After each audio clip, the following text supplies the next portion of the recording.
ஆண்டவருக்கு என்னோட ஃபீலிங்ஸ் தெரியுமா? இப்போ நான் போய்கிட்டு இருக்கிற சூழ்நிலை என்ன அப்படின்றது தெரியுமா? நான் மற்றவர்களால் என்னோட உணர்வுகளை புரிந்து கொள்ள முடியாது. ஆண்டவரால் நான் போய்கிட்டு இருக்கிற வலிகளையும் வேதனையும் புரிந்து கொள்ள முடியுமா அப்படின்ற ஒரு கேள்வியோடு உட்காந்துருக்கிறீங்களா? இன்றைக்கி ஆண்டவர் உங்களுடைய ஃபீலிங்ஸையும் உங்களுடைய உணர்வுகளையும் உங்களுடைய வேதனைகளையும் எந்த அளவுக்கு புரிந்து வைத்திருக்கிற ஒரு நபராக இருக்கிறாரு அப்படின்றத இன்றைக்கி நம்ம பார்க்க போகிறோம்.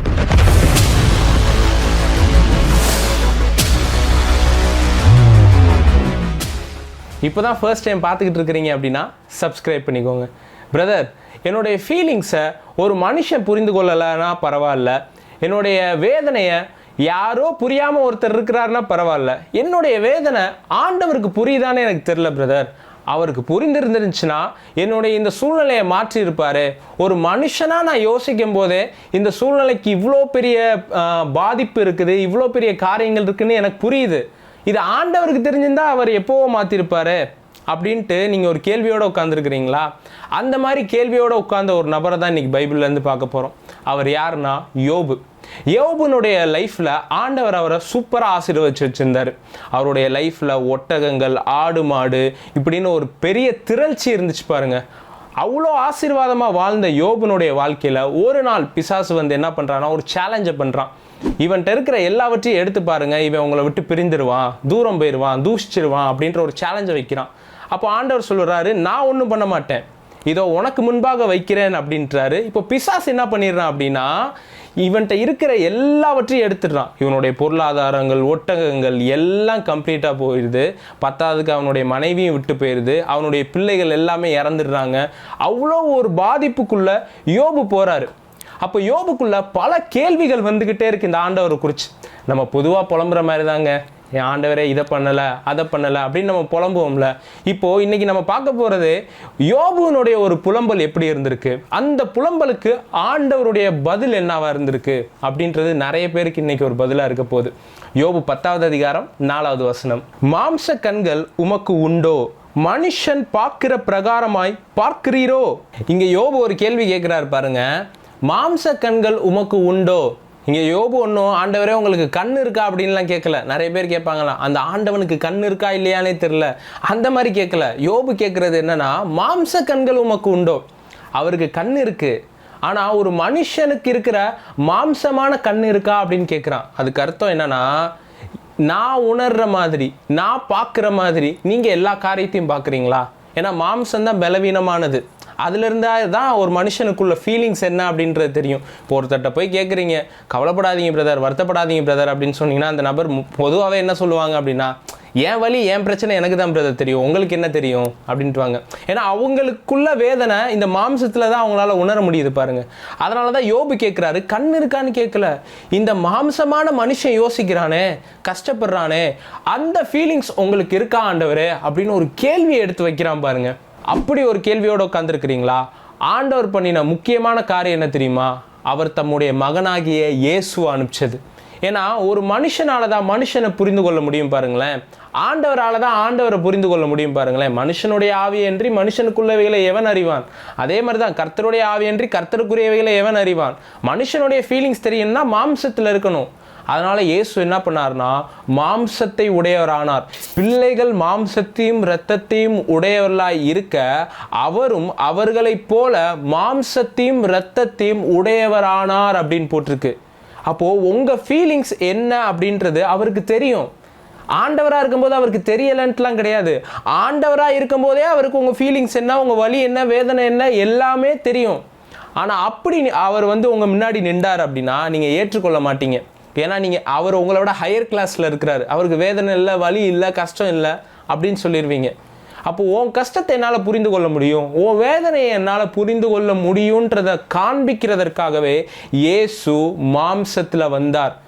ஏன்னா என் பிள்ளை கஷ்டப்படுறான்டா, என் பிள்ளையின் ரூபம், அவன் எந்த ஒரு அடிமையின் ரூபத்தில் வாழ்கிறானோ அதே ரூபத்தில் போய் நான் இவங்களை மீட்க போகிறேன்னு அவர் மனித சாயலை எடுத்தார். அவர் மனித சாயலை எடுத்ததுக்கான காரணமே நீங்கள் என்ன உணர்றீங்கன்றத அவரும் உணர்றாருன்றதை உங்களுக்கு காண்பிக்கிறதற்காகவே அவர் எடுத்துருக்கிறாரு. இப்போ உங்கள் பிள்ளை வந்து உங்கள்கிட்ட ஒரு பொம்மையோ ஒரு டாயோ கேட்குது அப்படின்னா நீங்கள் அதை வாங்கி தரீங்க. நீங்கள் அதை பார்த்து சந்தோஷப்படுறதுக்காக வாங்கி தரீங்க கிடையாது. அதை பார்த்தா உங்களுக்கு சந்தோஷம் வராது, அது அதை பார்த்தா உங்களுடைய பிள்ளைகளுக்கு சந்தோஷம் வருது, அதை பார்க்கறதுனால உங்களுக்கு ஒரு சந்தோஷம் வருது. அப்போ நீங்கள் என்ன பண்ணுறீங்கன்னா, உங்களுடைய தரத்தை குறைச்சி அந்த பிள்ளையினுடைய தரத்துக்கு போய் அது அனுபவிக்கிற சந்தோஷத்தை நீங்கள் அதை பார்த்து அனுபவிக்கிறீங்க. அதே மாதிரி தான் ஆண்டவர் உங்கள் தரத்துக்கு கீழே இறங்கி நீங்கள் அனுபவிக்கிற வேதனையை அவர் அனுபவித்தார்னு வேத வசனத்தில் போட்டிருக்கு. நம்ம வாசிப்போமா? பிலிப்பியர் 2வது அதிகாரம் 6வது வசனம். அவர் தேவனுடைய ரூபமாய் இருந்தும் தேவனுக்கு சமமாய் இருப்பதை கொள்ளையாடின பொருளாக எண்ணாமல் தம்மை தாமே வெறுமையாக்கி அடிமையின் ரூபம் எடுத்து மனுஷர் சாயலானார். தேவனுக்கு சமமாயிருப்பதை கொள்ளையாடின பொருளாய் எண்ணாமல் உங்க நிமித்தம் அவர் அடிமையின் ரூபம் எடுத்து மனுஷர் சாயலானாராம். ஏன் தெரியுமானாரு? உங்கள் லெவலுக்கு கீழே இறங்கி உங்களுக்கு இருக்கிற ஆழமான வேதனையை என்னால் புரிந்து கொள்ள முடியும் அப்படின்றத நிரூபிக்கிறதுக்காகவே அவர் வந்தாருங்க. அவருக்கு வேதனை இருந்துச்சு, கஷ்டம் இருந்துச்சு, பாடுகள் இருந்துச்சு, எல்லாத்தையும் அவர் தன்னுடைய சரீரத்தில் சுமந்தார். அவர் அழுதார், அவர் சிரித்தார், அவர் சந்தோஷப்பட்டார். அப்படி எல்லா ஃபீலிங்ஸையும் உடைய ஒரு ஆண்டவராக உங்கள் முன்னாடி வந்து நின்றாருங்க.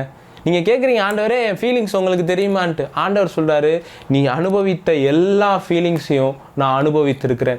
அதற்காக தான் நான் மனுஷ சாயலை எடுத்தேன், அதற்காக தான் என்னுடைய கிளாஸை குறைச்சி கீழே வந்தேன் அப்படின்றாரு. அப்போ சந்தேகமே வேண்டாம், ஆண்டவருக்கு உங்கள் பலவீனம் என்னன்னு தெரியும், வேதனை என்னன்னு தெரியும், எல்லாமே தெரியும். தெரிகிறது மட்டும் கிடையாது, அவர் உங்களுக்காக ஒன்று செய்கிறாரு. என்ன செய்கிறாருன்னா, உங்களுடைய பலவீனங்கள்லையும் அவர் உங்களுக்கு உதவி செய்கிறவராக இருக்கிறாரு. நம்ம வாசிப்போமா? எபிரேயர் 4வது அதிகாரம் 15வது வசனம். நம்முடைய பலவீனங்களை குறித்து பரிதபிக்க கூடாத பிரதான ஆசாரியர் நமக்கிராமல் எல்லா விதத்திலும் நம்மை போல சோதிக்கப்பட்டும் பாவம் இல்லாதவராய் இருக்கிற பிரதான ஆசாரியரே நமக்கு இருக்கிறார்.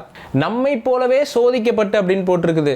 நீங்க எந்த கஷ்டத்தின் வழியாக, எந்த வேதனையின் வழியாக இப்போ போய்கிட்டு இருக்கிறீங்களோ அதே வழியா இயேசு போனார்னு வேத வசனத்தில் போட்டிருக்குது. நீங்க துரோகத்தை அனுபவிச்சிருக்கிறீங்களா?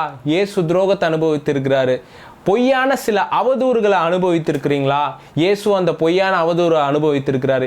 எதுவுமே செய்யாததுக்கு உங்க மேல குற்றம் சாட்டப்பட்டிருக்கிறீங்களா? இயேசு அதை அனுபவிச்சிருக்கிறாரு. நம்மை போலவே பாட அனுபவித்திருக்கிறாரு. நம்மை போலவே அவர் சோதிக்கப்பட்டிருக்கிறாரு. இயேசுனுடைய ஒவ்வொரு ஜபத்திலையும் பார்த்தீங்கன்னா மனுஷனுடைய ஒவ்வொரு ஃபீலிங்ஸையும் நீங்க பார்க்கலாம். மனுஷங்கிட்ட அவர் பழகும் போது அவருடைய ஃபீலிங்ஸை எப்படிலாம் வெளிப்படுத்துறாரு பாருங்க. இயேசு மனதுருகி அப்படின்னு போட்டிருக்கு. திரளான ஜனங்களை அவர் கண்ட பொழுது மனதுருகினார் அப்படின்னு போட்டிருக்கு. அப்போ இயேசுவால உங்களுடைய ஃபீலிங்ஸை புரிந்து கொள்ள முடியும். அதனால எந்த அளவுக்கு ஆழமாக புரிந்து கொள்ள முடியும்னா, உங்களுக்கு உங்களை பற்றி தெரிஞ்சிருக்கு பாருங்க, அதை விட ஆண்டவருக்கு உங்களை பற்றி தெரியும் அப்படின்னு நான் சொல்கிறேன். உங்களுக்கு ஒரு காயம் இருக்கு அப்படின்னு நீங்கள் சொல்கிறீங்கள, அந்த காயம் தன்னுடைய ஆழம் என்னன்றதை ஒரு மனுஷன்ட்ட நான் சொன்னால் அவருக்கு புரியாதுன்னு நீங்கள் யோசிக்கிறீங்களே, அந்த காயத்தினுடைய ஆழம் உங்களுக்கு எவ்வளவு தெரிந்திருக்குதோ அதை காட்டிலும் ஆழமாக இயேசுவுக்கு தெரியும் அப்படின்னு சொல்கிறேன். இந்த வேதனை உங்களுக்கு தெரிந்திருக்கு பார்த்தீங்களா, இவ்வளோதான் தெரிந்திருக்கும். ஆனால் அதை விட ஆழமாக இயேசுவுக்கு தெரியும் இந்த வேதனை எப்படிப்பட்டது அப்படின்னு சொல்லிட்டு. என்ன பிரதர், என்ன இல்லை அவருக்கு தெரியும் தெரியும் அப்படின்னு சொல்கிறீங்க? அவர் தான் பூமியில் இல்லை, பூமியில் இருந்த வரைக்கும் இந்த பாடுகள் வேதனைகள்லாம் தெரிஞ்சுக்கிட்டாரு. ஆனால் அவர் பரலோகத்துக்கு போயிட்டாரு. பரலோகத்துக்கு போனவருக்கு எப்படி இந்த வேதனைகள் எல்லாம் அப்படி தெரியும்? இருக்கும்போது தெரியும், இப்போ எப்படி தெரியும் அப்படின்னு கேட்டிங்கன்னா, வேதவசனம் இப்படி சொல்லுது, தேவனுக்கும் மனுஷருக்கும் மத்தியஸ்தர் ஒருவரே எல்லோரையும் மீட்கும் பொருளாக தம்மை ஒப்பு கொடுத்த மனுஷனாகிய கிறிஸ்து இயேசு அவரே அப்படின்னு போட்டிருக்குது. அதாவது அவர் யாருன்னா, மனுஷனா இந்த பிரதான ஆசாரியனோட இடத்துல நிற்கிறாராம். நீங்கள் என்ன சொல்லிடுவீங்க? ஆண்டவர் இப்போ மறுபடியும் பரமேறி போயிட்டாரு, இப்போ அவருக்கு என்னோட ஃபீலிங்ஸ் தெரியாதுன்னா அவர்கிட்ட இன்னும் ஒரு ரூபம் இருக்கா, அது மனுஷனுடைய ரூபம் இருக்குதான். அது இங்கே வேதவசனம் இப்படி போட்டிருக்கலாம், கர்த்தராகிய இயேசு கிறிஸ்து அவரே அப்படின்னு போட்டிருக்கலாம். அப்படி போடலை, மனுஷனாகிய இயேசுவே அப்படின்னு போட்டிருக்குது. அப்போது ஆண்டவருக்குள்ள இப்போ ஒரு தன்மை இருக்குது. அது என்னன்னா, மனுஷனாக இருக்கக்கூடிய ஒரு தன்மை இருக்குது. மனுஷனுடைய ஃபீலிங்ஸை புரிந்து கொள்ளக்கூடிய ஒரு தன்மை இருக்குது. அது வரைக்கும் இந்த திருத்துவ தேவனில் பார்த்தீங்க அப்படின்னா ஒரு மனிதன் கலக்கப்பட்டிருக்கிறத நீங்கள் பார்க்க முடியாது. ஆனால் அவர் மனுஷனாக வந்து மாம்ச சாயலில் வந்துட்டு அந்த வார்த்தை மாம்சமாகி மறுபடியும் பரமேறினதுக்கு அப்புறம் கர்த்தராகிய இயேசு கிறிஸ்துவா மட்டும் இல்லை, அவர் மனுஷனாகிய இயேசுவாவும் அவர் இருக்கிறாரு. மனுஷனுடைய சாயல் அவருக்குள்ள இருக்கு, மனுஷனுடைய ஆழ்த்துவம் அவருக்குள்ள இருக்குது. நீங்க நினைக்கிறீங்க அவர் வெறும் ஆண்டவர்ப்பா அப்படின்ட்டு, மனுஷனுடைய ஃபீலிங்ஸை புரிந்து கொள்ள மாட்டாரு. அப்படிலாம் கிடையாது. உங்க ஃபீலிங்ஸை ஆழமா புரிந்து கொள்ளக்கூடிய ஒரு நபரா இருக்கிறாரு. தோமா வந்து கேட்கிறாரு பாருங்களேன், அவரை நான் பார்த்தா மட்டும்தான் நான் நம்புவேன் அப்படின்றான். அவருடைய தழும்பை நான் பார்க்கணும், அவருடைய கைகளில் ஆணிகள் குத்தப்பட்டதை நான் பார்க்கணும் அப்படின்றான். அப்போ இயேசு என்ன பண்றாருன்னா அவனுக்கு தரிசனம் ஆகுறாரு. என்கிட்ட இன்னும் இது இருக்கு அப்படின்னு காமிக்கிறார். அந்த காயம் எதங்க காமிக்குது? இப்போ பாருங்களேன், அவர் உயிர் தெழுந்துட்டாரு. உயிர் தெழுந்த இயேசுட்ட வந்துட்டு அவருடைய சரீரத்தில் எல்லாமே மறுரூபமாக்கப்பட்டிருக்கும் இல்லையா? அப்போ அவர் ஏன் கொண்டு வந்து காயத்தை காமிக்கணும்? எல்லாமே மறுரூபம் ஆயிடுச்சுன்னா இதை மட்டும் ஏன் விட்டு வைக்கணும்? கையில் இருக்கிற ஓட்டையை மட்டும் ஏன் விட்டு வைக்கணும்? அதை ஏன் காமிக்கிறாருன்னா, நான் உன்னுடைய வேதனையும் உன்னுடைய ஃபீலிங்ஸையும் மறக்கலை, அதற்கு அடையாளமாக என்னுடைய கைகள்லேயே இதை வச்சிருக்கிறேன் அப்படின்றாரு. நான் சொல்கிறேன், உங்கள் வேதனை உங்கள் ஃபீலிங்ஸ் ஆண்டவருக்கு தெரியாமல் இல்லை, அவருடைய கைகள்லே வைத்து நிரூபித்திருக்கிறார். அவருக்கு மாம்சமான கண்கள் இருக்கா அப்படின்னு கேட்டிங்கன்னா, உங்களுடைய ஃபீலிங்ஸை அப்படியே புரிந்து கொள்ள நபராக இருக்கிறாரு. என் வாழ்க்கையை இதை மாற்றிருக்குன்னா அதனால தான் உங்கள்கிட்ட நான் பிரசங்கம் பண்ணுறேன். சும்மா எதையோ ஒரு 4 பாயிண்ட்டை தூக்கிட்டு வந்து பேசணும் அப்படின்னு நான் பேசலை. பாருங்களேன், இந்த சத்தியம் என் வாழ்க்கையை மாற்றுச்சு. இது நான் என்னுடைய சேனலில் நீங்கள் பார்க்குற நிறைய வீடியோஸ் ஏதோ ஒன்று பேசணும்லாம் பேசலை. என் வாழ்க்கையை மாற்றின ஒவ்வொரு சத்தியங்களையும் உங்களுக்கு நான் பிரசங்கம் பண்ணுறேன். நான் சொல்கிறேன், இதை பார்க்குற ஒரு நபராக, இந்த செய்திகளை தொடர்ந்து கேட்குற ஒரு நபராக இருக்கிறீங்களா, நிச்சயமாகவே கூடிய விரைவில் நீங்கள் ஒரு சாட்சியை சொல்லுவீங்க. எனக்கு அற்புதம் செய்த ஆண்டவர் உங்களுக்கான அற்புதங்களையும் கட்டவிழ்ப்பார். என்னுடைய கண்ணீரை துடைத்த ஆண்டவர் உங்களுடைய கண்ணீரை துடைப்பார். இதை சொல்லும் போது சிலருக்கான தீர்க்க தரிசனமான வார்த்தை நான் சொல்றேன். உங்க கண்ணீரை மட்டும் துடைக்க மாட்டாரு, மற்றவர்களுடைய கண்ணீரை துடைக்கிற மாதிரி உங்களை உயர்த்துவாரு, உங்களை ஆசீர்வதிப்பாரு. நீங்க போய் 4 பேருக்கு ஆறுதல் சொல்லுவீங்க, உங்களுடைய பிரச்சனையிலிருந்து நீங்க வெளியே வருவீங்க. இது சிலருக்கான தீர்க்க தரிசனமான வார்த்தை. உங்கள் வெட்கத்திற்கு பதிலாக இரட்டத்தனையான பலன் வரும் அப்படின்னு போட்டிருக்கு. நீங்க இப்போ ஒரு வெட்கத்தை அனுபவிக்கிறீங்களா, ஒரு பாடம் அனுபவிக்கிறீங்களா, அதுக்கு பதிலாக டபுள் போர்ஷன் உங்களுக்கு தருவார், டபுள் ஹானர் உங்களுக்கு தருவார். யோபுனுடைய வாழ்க்கையும் அப்படி தான் போச்சு. ஆண்டவர் அத்தோட நிப்பாட்டல. சரி, பிசாசு வந்தான், அழிச்சான், இவன் அழுதுகிட்டு இருக்கிறான், புலம்புறான், லைஃப்பை க்ளோஸ் பண்ணிடு, ஃபுல் ஸ்டாப் அப்படின்லாம் வைக்கல. யோபே, நீ உன் லைஃப் இவ்வளோதான் முடிஞ்சிச்சு, ஃபுல் ஸ்டாப் அப்படின்னு யோசிச்சுட்டு இருக்கிற. பிசாசனுடைய செயல் என்ன அப்படின்றத பார்த்துட்ட, இப்போ ஆண்டவருடைய செயல் என்ன அப்படின்றத நீ பார்க்க போற. யாக்கோபுல போட்டிருக்குது, யோபுனுடைய பொறுமையை குறித்தும் கவனித்திருக்கிறீர்களே, ஆண்டவருடைய செயலையும் அறிந்திருக்கிறீர்களே அப்படின்னு போட்டிருக்கு. யோபு பொறுமையா இருந்தானா அதோட ஃபுல் ஸ்டாப் வச்சிட மாட்டாரு, ஆண்டவருடைய செயல் என்ன அப்படின்றதையும் காண்பிப்பாரு. இதை பார்க்குற நிறைய பேருக்கு ஆண்டவருடைய செயல் என்ன அப்படின்றத பார்க்க போறீங்க. யோபு முன்னிலைமையை காட்டிலும் பின்னிலைமையை அதிகமாக ஆசீர்வதிச்சாரு. இப்போ அவன்கிட்ட இருந்தது எல்லாம் டபுள் ஆகுது. 3000 ஒட்டகம் இருக்கும் அப்படின்னா அவன்கிட்ட 6000 ஒட்டகம் ஆகுது. அவன்கிட்ட என்னெல்லாம் இருந்துச்சோ அதெல்லாம் டபுள் ஆகுது பாருங்க. அவன் லைஃப்ல இது வரைக்கும் பார்க்காத லெவலுக்கு ஒன்றை பார்க்குறான். அவன் கேட்டான், ஆண்டவரே உங்களுக்கு மாம்ச கண்கள் இருக்கா, ஏன் நான் உணர்றதை உங்களால் உணர முடியுதா அப்படின்னு கேட்டான். ஆண்டவர் சொல்றாரு, நீ உணர்றதை என்னால் உணர மட்டும் கிடையாதுடா, அதற்கு மேலான ஆழமான காயத்தையும் நான் உணர்கிற ஒரு நபராக இருக்கிறேன். அதனால நீ எதை இழந்தியோ அதை மட்டும் நான் தரமாட்டேன், நீ இழந்ததற்கு ரெட்டிப்பான மடங்கு உனக்கு தருவேன். அவனை பிளஸ் பண்றாரு. நான் சொல்றேன், இதை பார்க்குற உங்களுக்கு ஒரு டபுள் போர்ஷன், ஒரு ரெட்டிப்பான எல்லா வெட்கத்திற்கு பதிலாக ஆனந்தத்தையும் ஒரு சந்தோஷத்தையும் நீங்க அனுபவிக்க போறீங்க. இது வரைக்கும் பார்க்காத சில நன்மைகளை நீங்க பார்க்க போறீங்க. இதை பார்க்குற ஒவ்வொருத்தருக்காகவும் நான் ப்ரேயர் பண்ணணும்னு விரும்புறேன். பிதாவே இயேசு கிறிஸ்துவின் நாமத்தினால இதை பார்க்குற ஒவ்வொருத்தவங்களுக்காக வர்றேன். இவங்க எல்லாரையும் நான் பிளஸ் பண்றேன். எந்த ஒரு வேதனையில இருந்தாலும் சரி, எந்த ஒரு மன அழுத்தத்தில் இருந்தாலும் சரி, இந்த வேதனையும் இந்த பிரச்சனையும் ஆண்டவருக்கு புரியுமா அப்படின்ற ஒரு கன்ஃபியூஷன் ஆகி போய் நிற்கிற ஒரு நிலைமையா இருந்தாலும் சரி, அது எல்லாமே மாற்றப்படட்டும். கர்த்தராகிய தேவன் இவர்கள் கண்ணீர்கள் யாவையும் துடைப்பீராக. இயேசுவின் நாமத்தினால இதை பார்க்குற ஒவ்வொருத்தர் மேலேயும் ஒரு ஆறுதல் வரட்டும். நீங்கள் உணர்றவராக இருக்கிறீங்க. இவங்க வேதனை, இவங்க கஷ்டம், இவங்க வலிகள் என்னன்றது உங்களுக்கு தெரியும். இப்பொழுதே இந்த கஷ்டங்கள், வேதனைகள் எல்லாம் மாற்றப்படட்டும். இவங்களுடைய கண்ணீர்கள் துடைக்கப்படட்டும். இவங்களுடைய வாழ்க்கை ஒரு புது அனுபவத்துக்குள்ளே போகட்டும். புதிய நாட்களை பார்க்கட்டும், நல்ல நாட்களை பார்க்கட்டும். Thank you Jesus. இப்போ எந்த கஷ்டத்துக்குள்ளே போகிறாங்களோ, எந்த காரியம் உங்களை அழுத்திக்கிட்டு இருக்குதோ, எந்த காரியம் உங்களை ஒடுக்கிட்டு இருக்குதோ, இயேசு கிறிஸ்துவின் நாமத்தினால் அந்த காரியங்கள் எல்லாம் மாற்றப்படுவதாக ஒரு புதிய மாற்றத்தை இவங்க மேலே நான் பேசுகிறேன். Thank you Jesus. எந்த டிப்ரெஷனுக்குள்ளே இருக்கிறாங்களோ, இதிலேருந்து மாறி வர முடியுமான்னு ரொம்ப நாள் அழுதுகிட்டு இருக்கிறாங்களோ, இந்த வேதனை ஆண்டவருக்கு புரியுமான ஒரு கன்ஃபியூஷனில் உட்காந்துருக்குறாங்களோ அவங்க எல்லாருக்கும் இன்னைக்கு ஒரு மாற்றத்தின் நாளாக இருக்கட்டும், ஒரு மறுரூபத்தின் நாளாக இருக்கட்டும். கூடிய விரைவில் இவங்க வழியாக ஒரு சாட்சி உண்டாகட்டும். அப்பேற்பட்ட சாட்சிகளை இப்பொழுதே இயேசு கிறிஸ்துவின் நாமத்தினால் நான் கட்டவிழ்த்து விடுறேன்.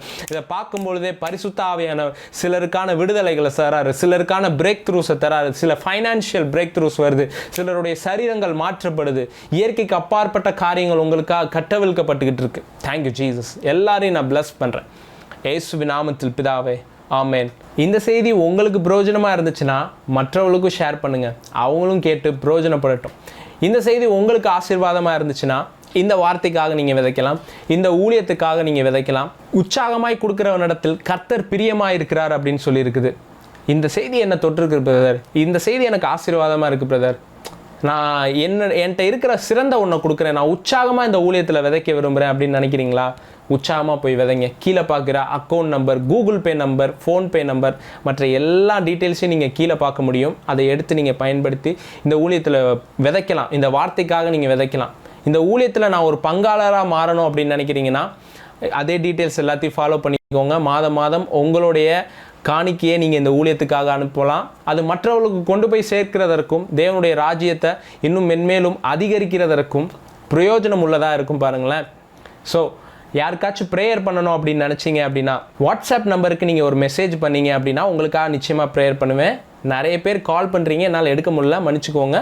நிறைய கால்ஸ் வருது, எல்லாத்தையும் என்னால் அட்டன் பண்ண முடியல. ஸோ வாட்ஸ்அப்பில் உங்களுடைய ரெக்வஸ்ட் போட்டிங்கன்னா நிச்சயமாகவே உங்களுக்காக நான் ப்ரேயர் பண்ணிக்குவேன். கர்த்தர் உங்கள் எல்லாரையும் ஆசீர்வதிப்பாராக. God bless you all.